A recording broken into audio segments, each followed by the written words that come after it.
Salam, selamat pagi Bapak Ibu yang dikasihi oleh Tuhan Yesus. Semoga Bapak Ibu Saudara semua dalam keadaan yang sehat dan dipenuhi dengan sukacita. Pada kesempatan hari ini saya ingin mengajak kita semua untuk bersama-sama merenungkan satu bagian firman Tuhan yang akan kita baca di dalam kitab 2 Timotius pasal 3 ayat yang pertama. Demikianlah firman Tuhan. Ketahuilah bahwa pada hari-hari terakhir akan datang masa yang sukar. Pada hari ini tema yang akan saya berikan adalah kehidupan di akhir zaman.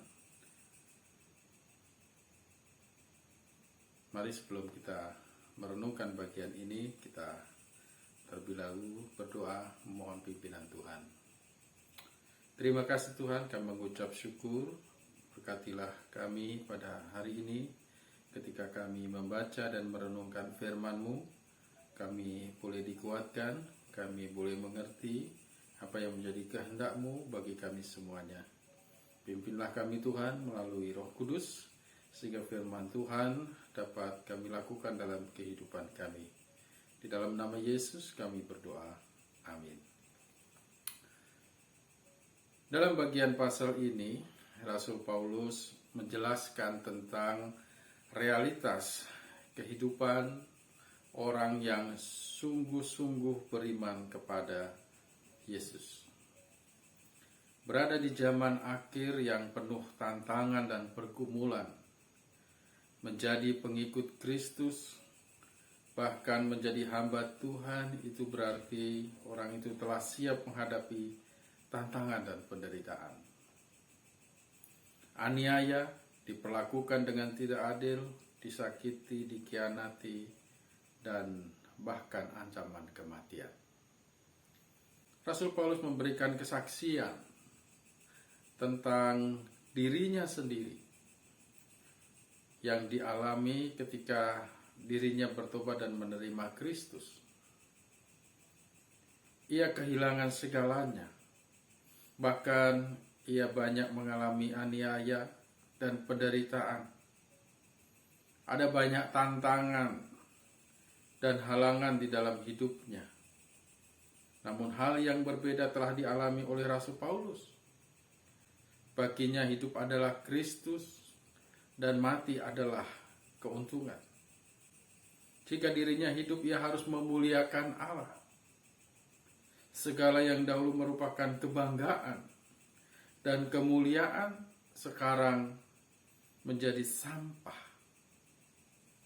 jika hidup tanpa Kristus. Itulah realitas iman yang sesungguhnya dari para pengikut Yesus. Perhatikan bagaimana kehidupan Abraham, Yusuf, Musa, nabi-nabi di dalam perjanjian lama, seperti Yeremia, Amos, Obadja, para rasul-rasul, dan lain sebagainya. Bahkan Yesus sendiri menghadapi tantangan dan penderitaan. Namun ingat, mengapa mereka begitu setia sampai akhir hayatnya? Karena mereka telah menemukan tujuan hidup yang sesungguhnya.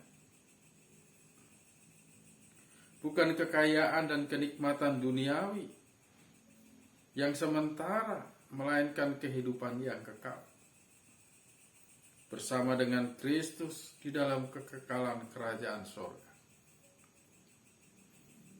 Kita berada di masa-masa yang dikatakan firman Tuhan sebagai akhir zaman.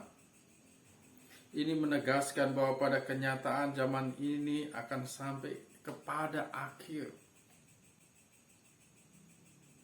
Akhir masa di mana banyak orang tidak lagi peduli agama. Beribadah hanya lahiriah dan hatinya tidak ada iman. Hidup yang dikuasai keinginan daging dan hawa nafsu, kenikmatan duniawi. Tidak tahu berterima kasih dan tidak peduli kepada orang tua. Hati mereka menjadi jahat, kasihnya menjadi dingin. Bapak Ibu Saudara yang dikasihi Tuhan, sebagai orang beriman, kita tinggal di tengah-tengah kehidupan yang sedemikian mengerikan ini.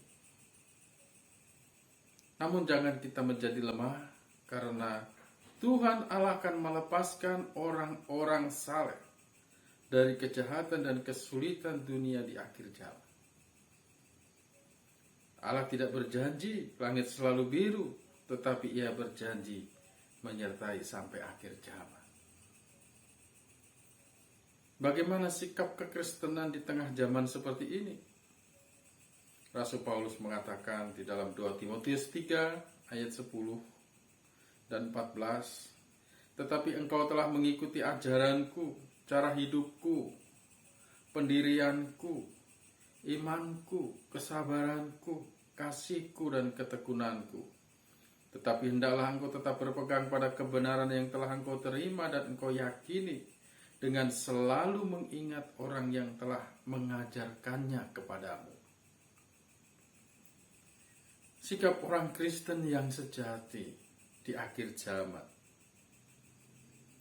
yaitu tetap melakukan ajaran firman Tuhan dengan setia dan sungguh-sungguh. Orang Kristen harus menghidupi firman Tuhan bukan hanya sebagai pengetahuan saja. Kita harus semakin taat melakukan firman Tuhan. Jangan sebaliknya kita menjadi lemah dan lebih mengikuti ajaran-ajaran palsu yang menjanjikan kenikmatan sesaat. Miliki dan bangunlah cara hidup yang berbeda dari orang-orang duniawi yang hanya mengejar keuntungan, mengejar kenikmatan keduniawian, yang menghalalkan segala cara demi mendapatkan uang, mengorbankan kebenaran demi mendapatkan kekayaan duniawi. Siapa bertelinga hendaklah mendengarkan apa yang dikatakan Roh pada jemaat-jemaat di dalam Tuhan. Barang siapa menang kepadanya akan juga saat dari mana yang tersembunyi pandemi, dan aku akan mengaruniakan dan banyak batangan yang menguji keimanan yang di atasnya tertulis nama, menguji kesabaran yang tidak diketahui oleh siapapun kita selain orang-orang Kristen yang menerimanya. Dunia akan pada panggilan surgawi, tetapi hidup dan jaminan kehidupan tidak ada pernah berakhir. Karena orang yang menahan menghendaki kita yang akan menerima janji Tuhan memerintah di dalam kerajaan kehidupan yang kekal. Upahmu menanti di surga seperti janji Tuhan. Di dalam Wahyu pasal 2:17, barang siapa menang akan diberikan kepadanya baju putih dan mahkota.